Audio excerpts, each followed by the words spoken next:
कसे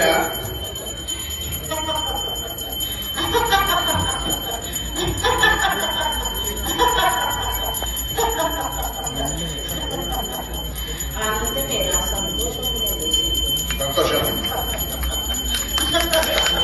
అమ్మా రాష్ట్రంలో వర్షాలు లేక ప్రజలు చాలా ఇబ్బంది పడుతున్నారు.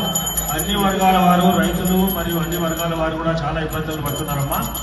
మీ దయా దాక్షిణ్యాలు, కరుణా కటాక్షాలు చూపించి వర్షాలు చాలా చక్కగా కురిసేటట్టుగా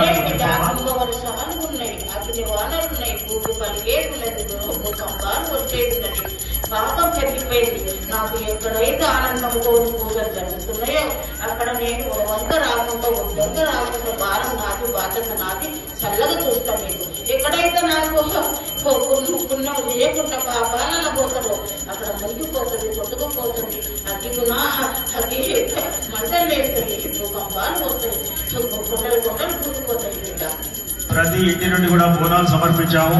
మాకు చేతనైనంతగా నైవేద్యాలు భక్తి ప్రపత్తులతో నీకు అన్ని కూడా సమర్పించాం తల్లి.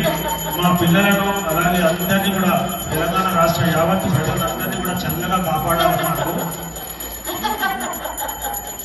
ఆనందంతోనే చూస్తూనే ఉన్నా, సరిపెడుతూనే ఉన్నా.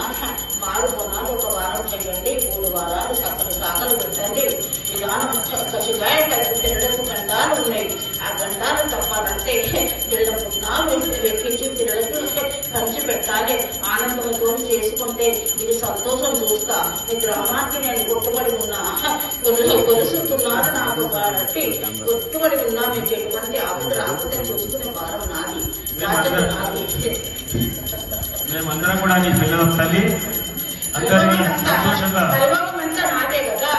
భూమి బలికి వెళ్తున్నానా, ఆకాశం బలి కలుగుతున్నానా, చేస్తున్నా. నాకు ఎక్కడైతే శాంతం ఉంటుందో అక్కడ నేను శాంతంతోనే చూస్తా.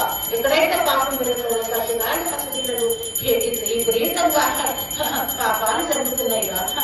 వారి వర్షం లేకుండా పాపాలు జరుగుతున్నాయి. అది మీరు చేసుకున్నది కలిభోగం చేసుకుంటే కలిభోగమే పుడుతుంది. అది నాకు సంబంధం చేసింది కాదు కదా. నీ పిల్లల తల్లి అందరినీ చల్లగా కాపాడు తల్లి. ఏ మహమ్మారి రాకుండా కూడా చూడాలి. అట్లా దారులు పడుతున్నారు. ఆలోచన చేస్తలేదు. కష్టాల పద్ధతిలో గంట ఉన్నదని చెప్తున్నా. నేను చెప్పింది ఒక వారం మీరు పూజ 6 బోనాలు చేసుకొని 3 వారాలు సాగలు పెట్టుకోండి, పసుపొట్టు తీసుకోండి, కరెంట్ ఇస్తా, పండిస్తా. ఎటువంటి ఆజ్ఞలు వచ్చినా ఆలోచన రాకుండా చూసుకుంటా. వారం నాది, బాధ్యత లేదు. అంత బాగానేగమ్మా.